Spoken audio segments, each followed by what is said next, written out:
Alright guys, Jay Product Performance. I think we're on part 4. So, try to get the front pump finished, valve body pressure regulator, and get this shift linkage in. So, alright. Front pump pretty easy. You got a bushing in here. Make sure that's good or replace that. New seal, obviously. And you gotta be careful. Sometimes when you pound these seals in, if you look here, there's a, you can see that there's a little spring in there, and make sure that spring is still in place. I've seen those things come out on you, and if you don't notice that, you're gonna have a big leak in the front. So, and then the transmission will have to come back out to fix it, so that's a disaster.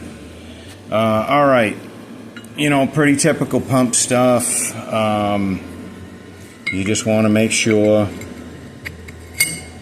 you know, it's not too worn and all that, and I'm not going to do a big long pump video. I'll do that someday. So this one's a little bit unique. It's got a bushing on the inside of the inner gear that rides in here, and I've actually seen this all worn out, and you know, bushing gone, and this all worn out, and I've had to machine this off and press a sleeve on it, and you know, replace the bushing. And these pumps, if they're, you know, damaged, they're expensive to get. I think I said that in a previous video. So, alright, no big deal here. I'm going to just lubricate everything, and the halves are held together with just two flathead screws here. And then we just bolt that onto the front of the case. So, I'm going to go off camera, do this real quick. I'm going to try to, I need to get out of here today, so I'm going to try to whale through some of this stuff. Alright, here we go. Hang on. Alright, there it is. You can't, in case you're wondering, these two screws, they're eccentric bolt patterns, so you can't orient it the wrong way. It won't allow you to screw it up, but just in case that's what it needs to look like, in case you're wondering. Now over here, I'm going to go ahead and put this on the trans. This is a O-ring seal. This pump doesn't have a gasket, it's just got a square cut O-ring, and I've already just kind of placed it here. So just, you know, stick that there. If it's not wanting to stay, just put a little bit of assembly lube on it. But so just stick that there, and this is going to just slide over your input shaft here. And again, eccentric bolt pattern. Just turn it, just keep rotating it until everything lines up, and then you'll know you're in the right spot. Okay, now these bolt holes, don't think we can see, probably not. The holes go through the case, so what I do is put a little bit of, I got a little bit of anaerobic gasket maker on these bolts here on the base of the bolt to seal against the pump. The newer ones actually had like a little ring. There was like a little ring here, and that would create the seal for you. Even in those, I still put a little bit on there. You don't want these leaking because it's inside the bell housing, and to fix it you'd have to pull the transmission. So there's no real pressure behind it, but it could, you know, weep and seep and that sort of thing. So, alright, give me 1 minute. I'm going to tighten this up, get this done. I'll be right back. Okay, there it is. And, you know, I'm a big fan of this anaerobic sealer, because anaerobic means when it's exposed to air, it doesn't dry. So any of this that's kind of seeped out, you can just wipe it off. It doesn't harden. It only hardens on the absence of air, so it's only going to harden between the, you know, the base of the bolt head and the surface. So I can, I'll go back and wipe that up and make that look nice and neat. If you did that with regular gasket sealer and, you got all this goop oozing out, it just doesn't look very professional, you know what I mean? And what else is nice too is anything that kind of might ooze inside the transmission. I mean, it won't in this location, but if you have to use it on an oil pan or something, whatever kind of oozes in there is not going to harden, so you're not going to get, chunks of gasket going inside a unit and causing an issue. So I like this stuff. It's kind of pricey, but just my preference. So, all right, now linkage. What we've got to do, and this is fun. So if you look down in here, let me get my pointer. I don't know if you can see. There's a hole here. I'm sorry, there's a hole here. It's hard to see. I don't know if you guys will see it. Okay, I can see it now. There's a hole here, and what's going to go in there is this big long spring. And this is the bad news. This ball sits on top of it. The later models didn't use a ball. It had like a bullet, and it was much easier to install. So what you got to do, if you look here, so this linkage arm here, if you look back here, sorry, all right, let me get the camera. There's a little pin, cotter pin here. I'm going to pull this out so we can disconnect this linkage arm from the back here. Okay, then what we're going to do, we're going to go ahead and put our manual select lever through here. I got to put my seal on the case still, so I'm going to put the seal in, put the manual select lever in, and attach it to this arm. Now, because we've disconnected this linkage, we're going to be able to rotate this out of the way so we can put the ball and spring inside there. And then there's a special tool you use so the ball doesn't go flying out. I don't have the special tool, but what I did, I took a bolt here. This is an old bolt that had stripped threads. This is actually a bolt, the long bolt from the extension housing. And I ground a groove into it. And you'll see how this works in a minute. Leave it to me, nothing goes to waste. I didn't even want to throw this out. I made a tool out of it, so, and you can easily do this. You could do it with anything. I just, again, I had a bolt that stripped threads on it. I was like, well, this'll work. Instead of throwing it away, we'll use the piece of metal to make a tool. So, all right, let me get this set up, and I will be right back again. Okay, kids. All right, so if you look here, that's a little clip I pulled. It's a little tiny thing. And you see my blue towels down here.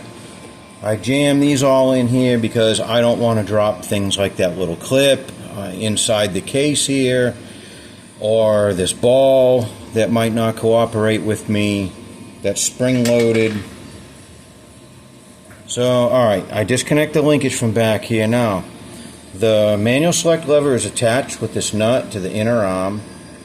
I can rotate this all the way here and gives me access to the hole. I'm going to drop the spring down inside the hole. Oh yeah, it's going to be fun. So that, you can see how much that spring sticks up. And I've got to compress that all the way with this ball. Right. I don't know if I can set this camera where you can watch me. And you might get a kick out of hearing me, because there's bound to be some foul language on this one. But let's see. I don't know how to put this camera where you can see what I'm doing and the camera actually stays. So let's try that. I don't know. It's not going to stay. I want you to see this. Alright. Give me 1 minute. Let me figure out a solution. Alright guys, I don't know if this will work. So, we'll give it a shot. Alright, I'm taking my tool here, and alright, here's the check ball. Alright, so this has got this, I don't know what you can see or can't, but it's got this little slot in it. So I'm going to use this to push the ball and compress the spring, and then I have to rotate this in. So here we go. I'm putting the ball on there. Oh yeah, this is going to hit me in the face. That's the other cool thing too about this. I've already dropped the ball. No pun intended there. If you mess this up, it typically comes flying up right at your face, and you can put your eye out. You know, so little Ralphie there could definitely put his eye out on this one, if you know that movie I'm referencing. Alright, here we go. Man, this is not wanting to go.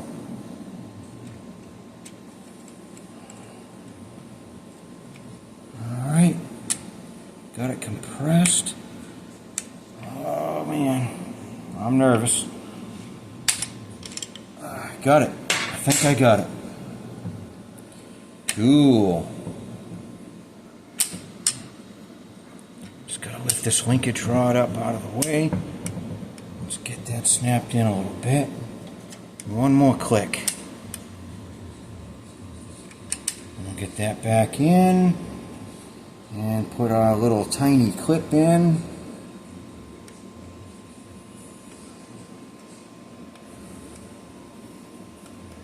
Come on. There we go. Done. Alright. I'm excited.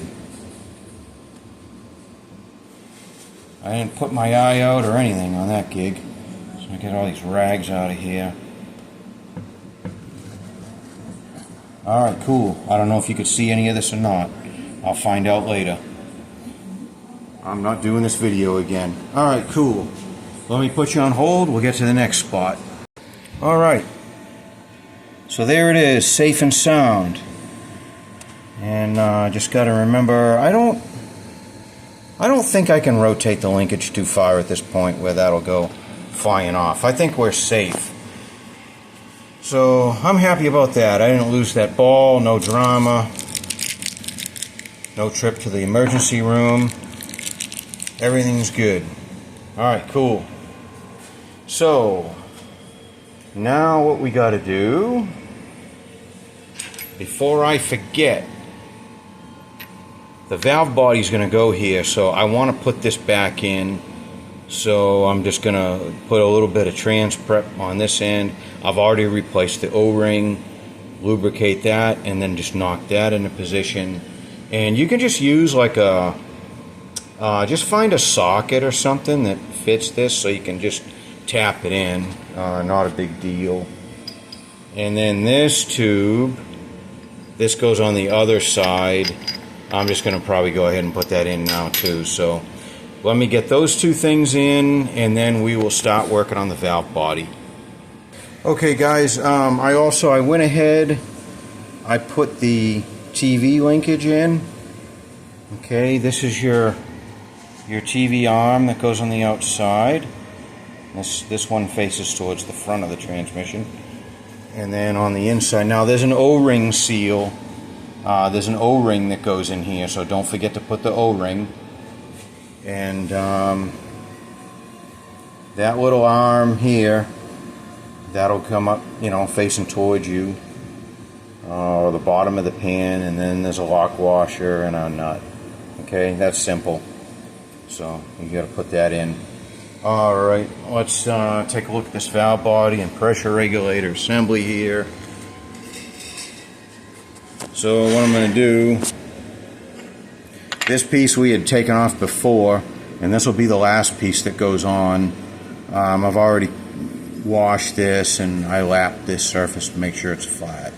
Okay, I'll just put that aside for now. So these deals, this is the valve body. This valve body's in 3 sections. This is one section, and then it's got this thick middle section.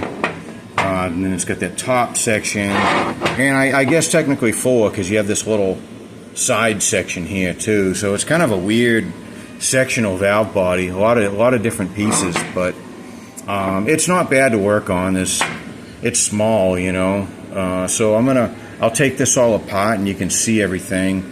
This pressure regulator body is pretty simple. There's just going to be one check valve in it, I believe, and I'll get that apart too. So let me get this apart and laid out, and I'll be right back. Alrighty, it's all apart. There's your main separator plate, and compensator body. This is the pressure regulator in half. Side valve body. Here's the main shift, shift valve body. That's where the shift valves are and everything.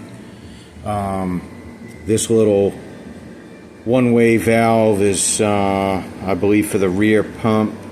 That was inside here on the pressure regulator. I've got all the valves laid out. Let me tell you something about this valve body. No, it's not super complicated, but a couple of these valves you can put upside down, and you will have problems, and you will pull your hair out. So lay it out, understand your layout, even more importantly, and most important, if you do this and you put the valves in upside down and it's not working anymore, don't email me. I don't want to hear about it. Sorry guys, you're on your own. I don't want a bunch of emails. Hey, is this right? Is this right? How did this go together? I don't want to get involved. No offense, but it's just too much on my plate, so be careful. Lay stuff out. I might, I don't know if I have service manuals going back this far. I probably don't. Hopefully I don't screw it up. We'll find out. Thank God I got a dyno, right? So, okay, let me tell you this too, and how pathetic and sad my life is. I have actually developed some shift kits for these things. Now, it's, when I say that, don't, oh, great, I want to buy one. I don't have shift kits that I can sell or anything, or, valve body modification kits. Can't say shift kits, but I've developed some mods for these transmissions. Not so much the 50s ones, but more so 60s, the vacuum modulator style and FMX.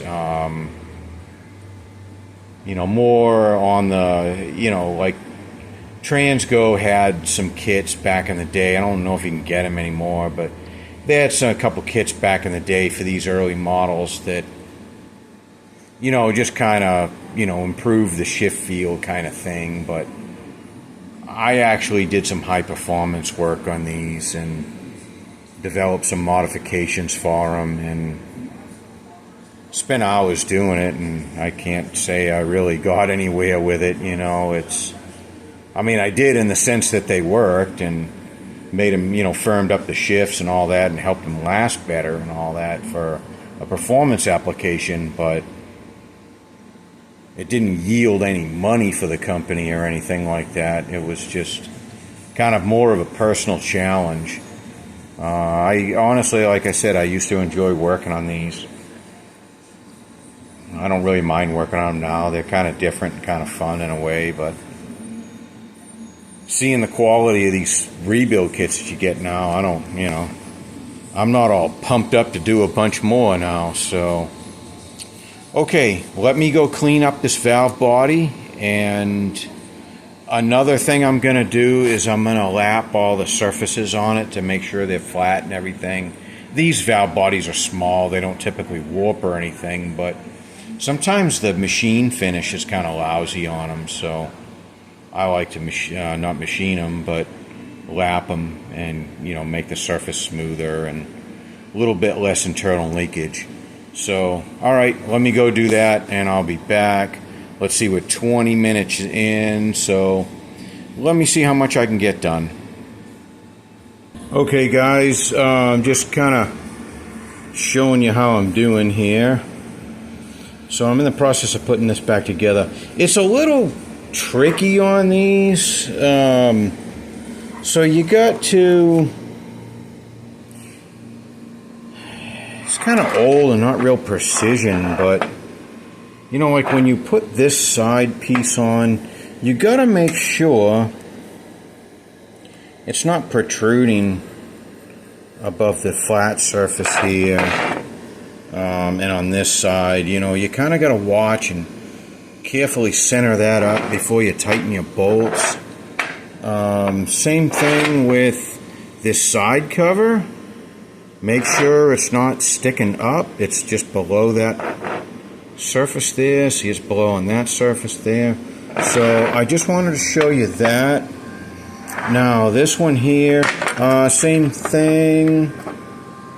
You know, this cover plate, make sure it's not sticking up and interfering with this separator plate that has to go there.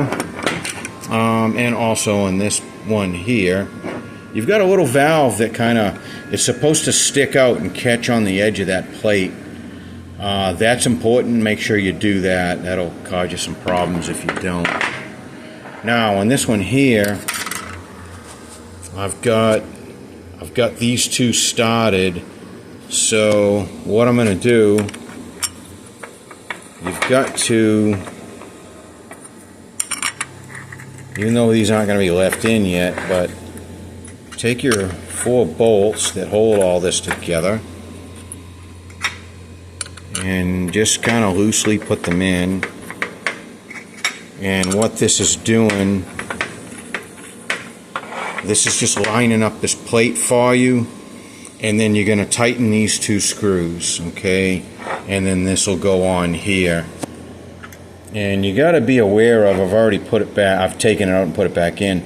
There's a metal sleeve here, and there's a check valve here, one-way valve. It's just like this one here. I haven't put that in yet, obviously, and it's going in the pressure regulator body. So, okay, I just wanted to show you that. There is really kind of a little bit of a tricky sequence putting this back together to make sure everything's lined up properly, so you don't kind of get to the end and start forcing bolts in, or you know, stripping or cross-threading anything, and everything's going to line up. Customer on this one has asked me not to modify the valve body. They just want plain Jane stock shift. Don't firm it. Don't do anything to it. So I'm letting you know I'm not making any modifications here. I'm kind of disappointed about that, but it's just in my nature to mess up things, you know. But that's okay. You know, I'm doing the job the way they want it. So they want this car to be original and feel original and all that stuff. So, okay, cool. I'll be back in another minute. I'm going to continue on with this valve body. I'll be right back. Alright, here it is. Now I put these 4 bolts in just loosely, and what that does is lines it up. This one screw here kind of holds this body together for you. Because remember, I don't put the top on here yet, or I guess technically it's the bottom. I don't know. I don't know how you like to look at things. So, alright, tube is in here. Very important, you got to make sure that's in. And we've got 2 things to line up here. So we've got this pin, which is gonna get this up here. It's gonna line on our, here's our manual select valve. It's gonna go in this groove. And then this little guy here, that is going to go in between here, okay? So I've got to kind of drop this in here. I'm lined up there. Just bring this up, and that looks like it's there. And we got the 3 valve body bolts. I apologize for my filming. Let's get these bolts started. Doesn't help when the transmission's rolling around on you. One more bolt to get started. So those are in. They're not in, but they started. Alright, okay, we're engaged in these two places like we should be. Okay, so now I can go and tighten those up. So hang on, be right back. Okay, valve body is tight, which, you know, just these 3 bolts here, and we're aligned in there. I'll shift this a little bit so you can kind of see that. And here's our TV working. A couple valves in here had some rust on them. Not too bad, but you know, like I say, this stuff sits around. Even with oil in there, the valves rusted up. I put these 2 tubes in. I just slid them into here, lubricated the ends, and then again, no separator plate on this particular model. And then this here, that's just going to slide in. Now, if it's giving you trouble, if you notice, like sometimes you can rotate these tubes a little bit, and I don't know if you can see, this one moves a little bit. Sometimes they're a little bit slightly bent, so it may change the angle and everything. So this one is a little bit stuck, so alright there. I don't want to force it at all. Just kind of sometimes rotate. Yeah, there you go. I rotated it a little bit, now it just kind of went right in. And then just real gentle. I'm just going to tap this in some. There, you can see it's lined up. Alright, I'm going to put my bolts in, and I'll be right back. Alright, so these 4, and then 2 screws here. Okay, those are all tight. Tubes are in, all good. Pressure regulator. Here we go. Pretty simple. Just put it right there. It's got 2 screws.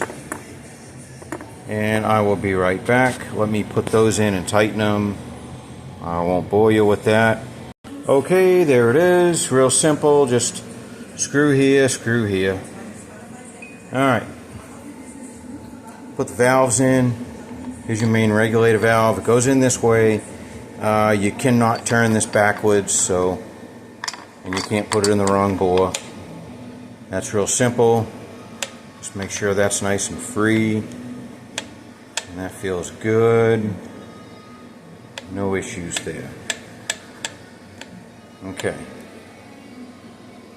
Converter pressure valve.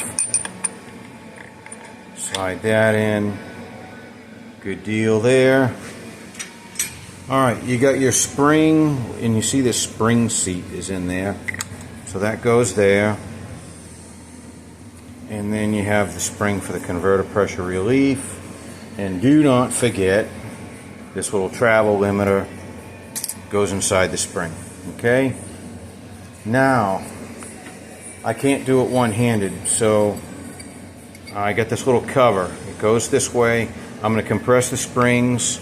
If you see this little slot, this tab's in there. I'll hook that tab, and then I'll bend this up and hook it onto this top tab. That's what I'm going to do there. So give me 2 hands. I'll be right back. Alright, so that's what that looks like. Went in easy, no problem there. Tubes. Try to work on the tubes. Alright, we got a tube that goes here, and that's this little guy here. Notice this one, like a short end, and it's bent. So just lubricate that a little bit, and the short bent end is going to go in there, and that slid in easy. And you're just going to kind of angle it in towards the servo like that. That way it's out of the way of the pan. Here's a goofy thing. All these tubes are actually held in place by the oil pan. So if you have an oil pan that's badly damaged or something like that, it won't hold the tubes in place, and they can pop out when there's pressure in the trans. Alright, so probably can't see down in there, but there's a hole down in here, and then there's a hole here, and this is our longest tube here. This guy here is just going to go in there. So again, lubricate the ends, really makes life easier. Do that. I'm going to stick this end in first. I don't really know where that hole is, but we'll find it.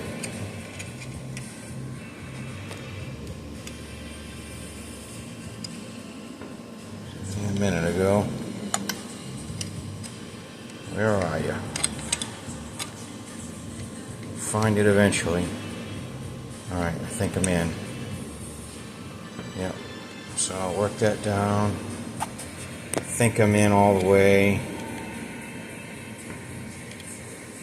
And then I might need both my hands for this. I'll need both my hands for this. I got to kind of bend the tube a little bit and push it into here. So give me 1 second. Okay, that's in. Went in easy. I didn't have to pound it with a hammer or anything. You shouldn't have to do that. Alright. Here's a tube everybody beats up on. It's aluminum, and now most people, they put it in here first, and then to get it in here they whack it right here with a hammer. I do it the opposite. I'm going to go in here first. Okay, it just drops in, and then I'll probably need my other hand, but you can see this doesn't line up, but you can force it just by hand, and you just kind of bend it, and that'll kind of just go right in there because we're lubricated. And this is all the way down over here. No, there it is. Now it's all the way down, and I just push that in by hand, just wiggled it a little bit. So I'll need both my hands, and I'm just going to guide that in, and then I don't have to hit anything with a hammer. Okay, right back. Alright, there it is. Wasn't a problem. So this tube here, this crazy looking one, lubricated it. If you look down in here, let's see if you can see. You can see that little hole in there underneath that aluminum tube. And then the other side goes into here, so this will go like this and like that. And it's started in both holes. Alright, I think that's in all the way. Just went in by hand.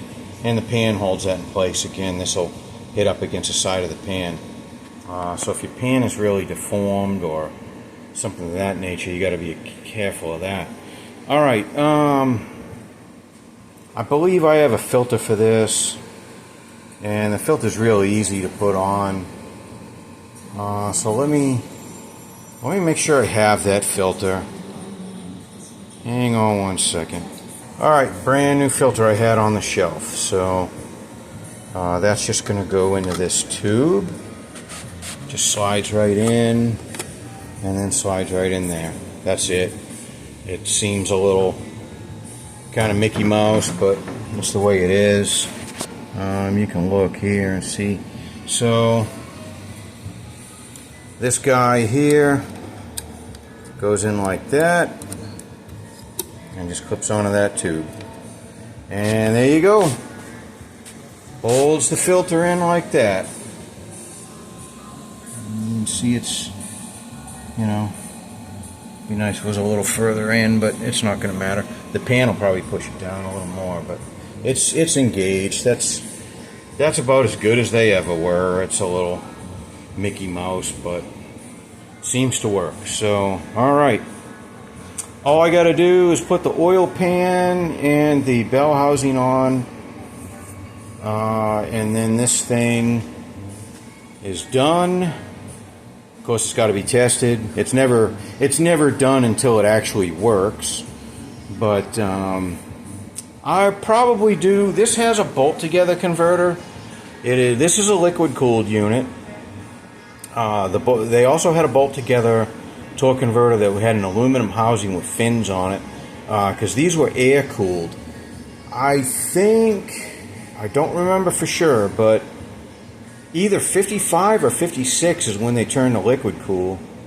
And they may have kind of done it in some cars and not in others, for a year or two, depending on, how high end the car was or whatever. It was a upgrade to have the liquid cooled transmission. This one is liquid cooled. I used to take these, I used to modify the old air cooled ones to liquid cool. I used to do all kinds of stuff with these. Like, for example, if it was a small case, which those are kind of crappy. Medium case is a pretty good unit, but I do not like the small case units. I don't even think they're worth rebuilding.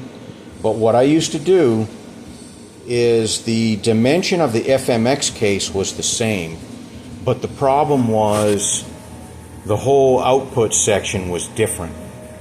So what would happen is if you put an FMX in, you would have to change your yoke and your drive shaft. And me being the crazy idiot that I was, I have done this for customers where I take an FMX and then I would convert the rear section of the FMX. I think I would have to, I would add the rear pump back in, or maybe I did. Well, I think sometimes I did that, sometimes I didn't, but I've actually done that. Added a rear pump back into the system, and then, put their output shaft and extension housing on. So basically they had an FMX, which was the newer and better unit, but it was a direct fit into the vehicle. We did have to, I'm trying to remember. No, I think we kept the original converter too. I don't think we would convert to the old style or the new style converter. The converters were different too. I think I've done it both ways. So like if somebody had an old car, like a 50s car, and they wanted it all original, but they wanted some performance upgrades, I would do an FMX, do like a stall converter for it, like a 10-inch converter.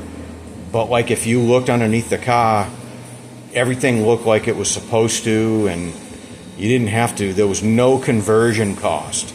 Everything fit. So I've done a bunch of those. No, I do not want to do them ever again, but I don't even remember how to do all that stuff. You got to rework the oiling system and stuff, and man, I don't even remember what I used to do to all that. It's not that simple. I can't really remember what I did now, but I haven't done that in 15 years. I don't know. It's been a long time. But I was pretty heavy into these at one time, and I walked away from it. So anyways, that's all I got on this one. You don't need to see me do another video putting the oil pan and the bell housing on. That's pretty simple stuff.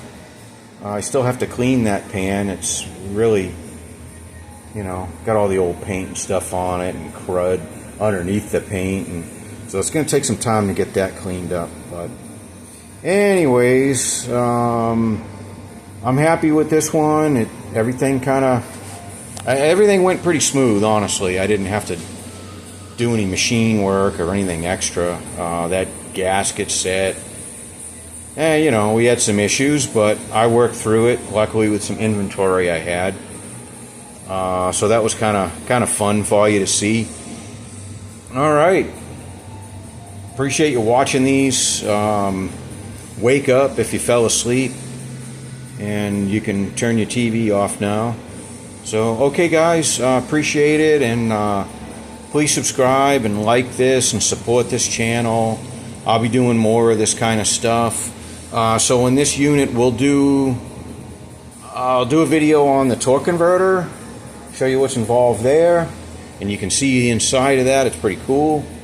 And we'll put this on the dyno. I'll do a video with it on the dyno, and we'll see if it works, and you can see the pressure and flow and all that good stuff, and see if I messed it up. All right, thanks for watching. Look for the next 2 installments.